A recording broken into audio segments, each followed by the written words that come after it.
High पैक Pakistan versus South Africa second test match Rawalpindi में जारी है।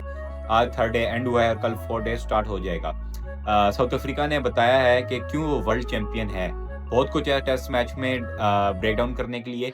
आए ब्रेक डाउन स्टार्ट करते हैं और इस टेस्ट मैच को जानते हैं कि अगले टेस्ट मैच में क्या-क्या हुआ है। पाकिस्तान की पहली इनिंग 333 स्कोर था पाकिस्तान का। पाकिस्तान की तरफ से अब्दुल शफीक ने हाफ सेंचुरी की और शान मकसूद ने अच्छा नॉक खेला 87 रन्स का। बाबर आजम फिर आउट हो गए, कैच हो गया उनका, अच्छा कैच था। जोरजी ने अच्छा कैच पकड़ा था। लक अभी तक साथ नहीं दे रही बाबर आजम का। टॉप स्कोरर पाकिस्तान के लिए पहली इनिंग में शान मकसूद थे और साउथ अफ्रीका की तरफ से जो सबसे अच्छी गेंदबाजी करवाई वो महाराज ने कराई। उसके बाद आ जाते हैं साउथ अफ्रीका की सेकंड इनिंग्स पे। अफ्रीका की इनिंग की भी अब बात कर लेते हैं। डिसेंट स्टार्ट किया साउथ अफ्रीका ने। साउथ अफ्रीका की पहली विकेट गेरी रिकल्टन की 14 रन्स पे और शहनशाह अफरीदी ने पहली विकेट हासिल की पाकिस्तान की तरफ से।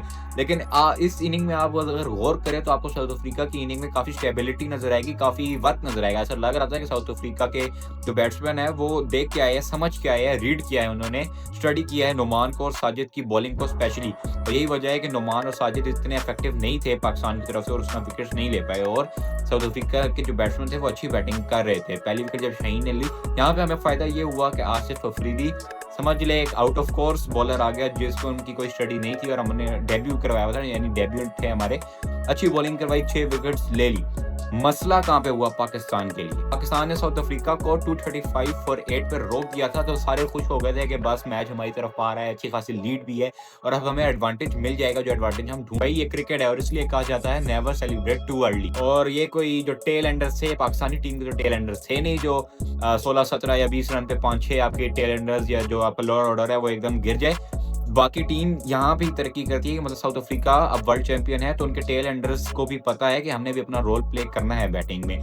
और टेस्ट मैच है यार, टेल एंडर्स कम से कम 16-17 इस तरह विकेट्स नहीं गिराते, कम से कम आराम से खेले, रुक के खेले और टेल एंडर्स भी अच्छा खासा स्कोर कर लेते हैं। आपको याद होगा जब पहले नसीम शाह और अबरार होते थे तो वो भी नसीम शाह काफी हद तक खड़े रहते थे और सपोर्ट करते थे अपने साथ बैट्समैन को और स्ट्राइक रोटेट करके कम से कम कुछ न कुछ स्कोर कर लेते थे। लेकिन अब वो चीज़ आपको पाकिस्तान में कम नजर आ रही है या इस चीज़ की कमी नजर आ रही है। मतलब हमारी जो टेल एंडर्स है वो 30 रन पे या मैक्सिमम 40 रन पे 4 से 5 विकेटें इसी तरह हम गवा देते हैं बिना किसी इम्पैक्ट के स्कोर के। लेकिन जहां बात आई साउथ अफ्रीका की, दे शोड अस के how tail ender bats. Tail ender की भी बैटिंग काफी मायने रखती है और यहाँ पे जब आपने अर्ली विकेट्स ले ली, उनका मिडल ऑर्डर टॉप ऑर्डर गिरा दिया और उसके बाद आपने जो टेल एंडर से रन खाए, सबसे बड़ा मसला इसमें शान मसूद की जो सोच का कैप्टनसी में जो उन्होंने एक स्टैंस लिया। वैसे जब आप उनकी प्रेस कॉन्फ्रेंस सुने तो ऐसा लग रहा होता है कि भाई इससे ज़्यादा अक्लमंद आदमी कोई नहीं है, लेकिन जब उन्होंने कैप्टनसी डिसीजन लेने होते हैं, जब उनको मौका दिया गया कि न्यू बॉल लेने का, आसिफ अफरीदी जो आउट ऑफ कोर्स एक बॉलर आ गया था उनके लिए और उनसे नहीं पिक हो रहा था, विकेट्स भी ले रहा था और सेम बॉल्स पे विकेट, इवन कि उनके मिडिल ऑर्डर से भी वो बंदा नहीं समझ जा रहा था, नहीं रीड हो रहा था। अब नहीं चाहिए थी, लेकिन जिस तरह ही आपको न्यू बॉल अवेलेबल हुई, बहुत बड़ी गलती आपने उसी वक्त न्यू बॉल ले ली।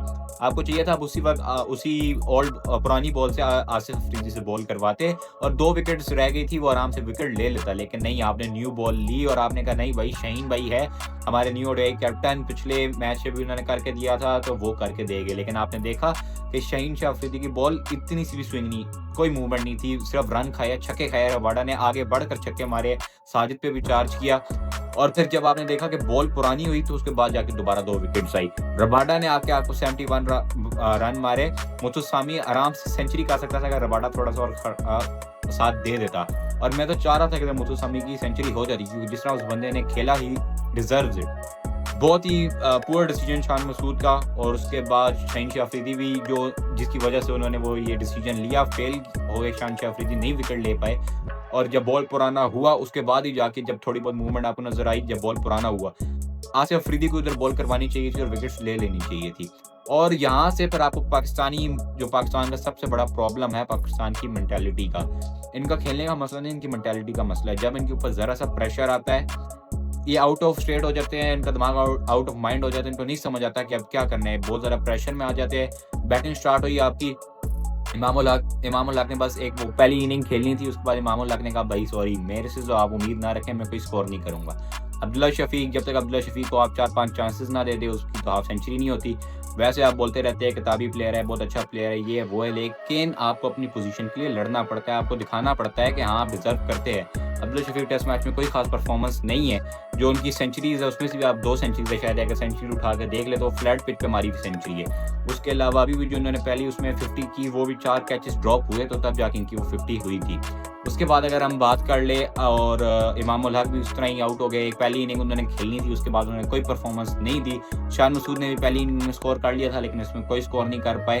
अभी जो पूरी पाकिस्तानी अवाम की उम्मीद है वो एक ही बंदा है, और जो हसन अली कहता है कि किंग कर लेगा। तो अभी बाबर आजम के पास बहुत बड़ा मौका है कि लोग कहते रहते हैं कि बाबर आजम ने कौन सा मैच जितवाया है या कोई मैच जितवाया है जो बाबर आजम ने जितवाया हो, तो ये अब बाबर आजम का एक बहुत बड़ा मौका है। और अगर आप बाबर आजम की अभी भी इनिंग देखेंगे, जो 49 रन की उसने इनिंग खेली है, बहुत ही कॉन्फिडेंट और विदाउट एनी प्रेशर वो बंदा खेल रहा था। जहाँ बाकी सारे विकेट गिराई जा रहे थे, उस बंदे में फुल कॉन्फिडेंस नजर आ रहा था, और जिस तरह वो शॉट्स खेल रहा था, बहुत अच्छी बैटिंग कर रहा था।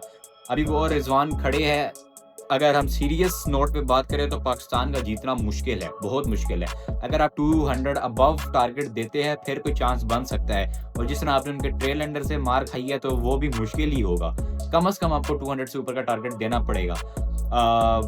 और हाँ, अगर आप बाबर आजम की लक की भी बात करें तो बाबर आजम की फॉर्म का मसला नहीं है। अगर फॉर्म का मसला होता तो जिस तरह वो कॉन्फिडेंस के साथ जो स्ट्रोक्स मार रहा है और जो शॉट्स खेल रहा है वो शॉट्स से नहीं लगती।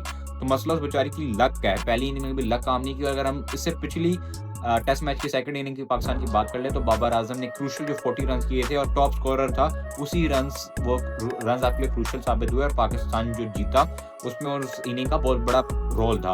अभी भी अगर हम बात कर ले तो बाबर आजम टॉप स्कोरर है अभी तक सेकंड इनिंग का, और 49 रन की एक अच्छी इनिंग खेल चुका है। तो दुआ तो है कि बाबर का लक साथ दे और बाबर सेंचुरी करे ताकि हम फैंस भी खुश हो। और अभी बाबर आजम से और रिजवान से उम्मीदें हैं। पहले भी लोग कहते हैं कि इन दोनों ने कौन सा मैच जितवाया, तो एक अच्छा चांस है क्योंकि इसके बाद सलमान अली आगा आएंगे और उसके बाद दोबारा टेल एंडर्स है, और जाहिर सी बात है पाकिस्तानी टेल एंडर्स है, तो इनसे तो आप 70 की या 50 की उम्मीद नहीं रख सकते। तो चले देखते हैं क्या होता है। उम्मीद है कि पाकिस्तान बड़ा, हमने वो किया कि पहला मैच जीत गया है, सेकंड उस पे आ गया, ये वो वगैरह, देख लेते हैं क्या होगा कल का डे बड़ा क्रूशियल है। हमारी दुआएं हैं बाबर आजम और रिजवान के साथ, बाबर आजम सेंचुरी कर ले। बहुत उसके फैंस इंतजार कर रहे हैं और एक अच्छा मौका है उसके पास। आप लोग भी मुझे कमेंट्स में बताएं कि बाबर आजम का स्कोर क्या होगा और पाकिस्तान फाइनल टारगेट कितने का देगा, और आपको क्या लगता है कि पाकिस्तान जीत रहा है कि नहीं। चांसेस लो है लेकिन उम्मीद पे दुनिया कायम है। This was Wolfpack, thank you.